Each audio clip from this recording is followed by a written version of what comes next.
सर्वप्रथम तर मी ही लाईव्ह सुरू करण्याच्या आधी जनतेला किंवा नागरिकांना सांगू इच्छितो की कालच महाराष्ट्राचे लाडके उपमुख्यमंत्री कार्यधुरंधर असे आपले महाराष्ट्राचे नेते श्री अजित पवार दादा यांचं काल दुर्दैवी निधन झाल्यामुळे सर्वप्रथम तर मनाला हेळवणारी ही गोष्ट आहे आणि अत्यंत दुःख या ठिकाणी झालेलं आहे। काल त्यांचे दुर्दैवी निधन झालं आणि त्यांच्या निधनानंतर आम्ही कुठेतरी त्यांना भावपूर्ण श्रद्धांजली वाहण्यासाठी काल जे आमचे नियोजित कार्यक्रम होते ते सर्व कार्यक्रम रद्द केले। आम्ही प्रभागामध्ये विद्युत रोषणाई देखील केली होती, ते देखील आम्ही कालच्या दिवसामध्ये बंद ठेवली आणि या दुःखामध्ये आम्ही संपूर्णपणे सहभागी होऊन त्यांना भावपूर्ण श्रद्धांजली दिलेली आहे।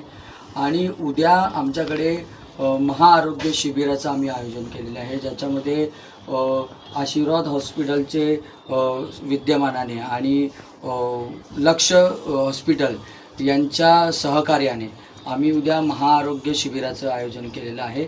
या महाआरोग्य शिबिरामध्ये करंटली जे महिलांना, मुलांना किंवा पुरुषांना जे आता व्हायरल जे आजार आहेत, जास्त समस्या भेडसावत आहेत, जसं हृदयरोग आहे, त्याच्यानंतर स्त्री रोग आहे, नेत्रचिकित्सा आहे, त्याचे फ्री चष्मे वाटप असेल, त्याच्यानंतर ब्लड प्रेशर आहे, तुमचं रक्त चेकअप आहे, असे जे ECG आहे, या अनेक आजारांवर जे आता करंट आजार आहेत ते भरपूर मोठ्या प्रमाणावर त्याचे पेशंट्स वाढले आहेत, ज्याचे ऑर्थो आहे।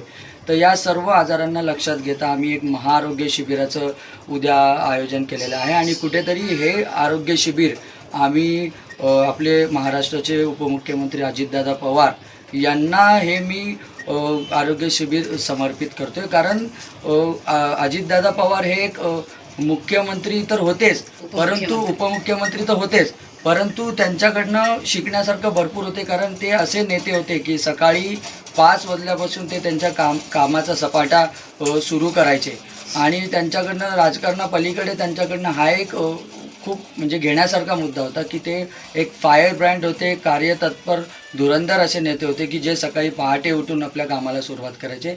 परंतु काळाच्या आडाने एक दुर्दैवी घटना घडली आणि अजितदादा आपल्यामध्ये नाही राहिले, याचं दुःख आम्हाला पूर्णपणे खूप दुःख आहे। तर त्यांच्या कार्याला समर्पित करून आम्ही उद्या एक महाआरोग्य शिबिरचं आयोजन केलेलं आहे। तर मला नागरिकांना सांगायचं की या महाआरोग्य शिबिराला जास्तीत जास्त लोकांनी या आणि आम्ही या शिबिराच्या सुरुवातीला अजितदादांच्या प्रतिमेचं देखील पूजन करून त्यांना भावपूर्ण श्रद्धांजली देखील वाहणार आहेत आणि हा संपूर्ण महाआरोग्य शिबिर हे संपूर्णपणे मोफत असणार आहे। कोणालाही एकही रुपया या महाआरोग्य शिबिरामध्ये द्यायची गरज नाही आहे। ज्यांना आवश्यक आहे, ज्यांना चष्मे आहेत, ते देखील आपण फ्रीमध्ये देणार आहोत। कुठल्या महिलेला जर आवश्यक अशी ट्रीटमेंट हवी असेल ती सुद्धा आपण फ्रीमध्ये करणार आहोत। त्यानंतर ऑर्थोची ट्रीटमेंट असेल ती सुद्धा फ्रीमध्ये करणार। कोणाला हार्ट रिलेटेड काही चेकअप करायचं असेल तर संपूर्ण हे जे चेकअप आहे संपूर्ण आम्ही फ्रीमध्ये करणार आहोत। वेळ आणि ठिकाण काय? आमच्या हरिसंस्कृती बिल्डिंग आहे, माझ्या घरी गणपती बाप्पा बसले आणि बिल्डिंग परिसरामध्ये आम्ही हा महाआरोग्य शिबिर करणार आहोत आणि मुख्य याचं लँडमार्क आहे DMartच्या जस्ट बाजूला आहे, या ठिकाणी महाआरोग्य शिबिर होणार आहे। वेळ सकाळी 10 वाजल्यापासून या शिबिराला सुरुवात होईल आणि संध्याकाळी 5 वाजेपर्यंत शिबिर असेल।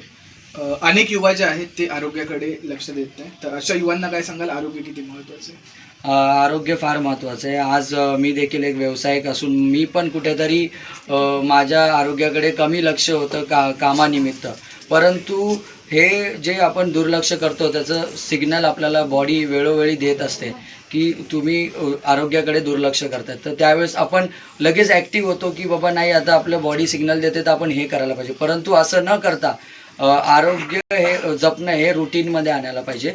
बॉडीच्या सिग्नलची वाट बघण्यापेक्षा रोज आरोग्यावर लक्ष देणं फार गरजेचं आहे। महिलांसाठी मुलींसाठी कशी व्यवस्था असणार आहे? महिलांसाठी मुलींसाठी आम्ही बंदिस्त स्वरूपात आयोजन केलेलं आहे, म्हणजे आणि महिला डॉक्टर देखील त्या ठिकाणी असणार आहे, तर संपूर्णपणे बंदिस्त व्यवस्था असेल।